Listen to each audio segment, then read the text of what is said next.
প্রথম বারো ছিলাম না তো কারো রসের কথা প্রথম শোনা যখন আমার তেরো ভোমরা কেন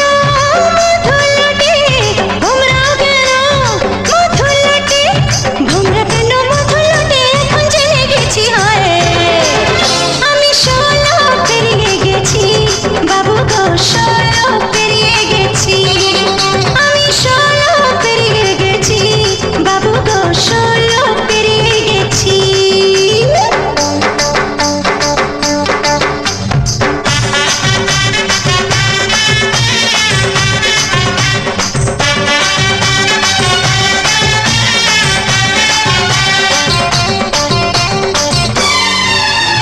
যুদ্ধ যখন পার আগুনে ছারখা 15তে জোয়ার এলো নদীতে আমার যুদ্ধ যখন পার আগুনে ছারখা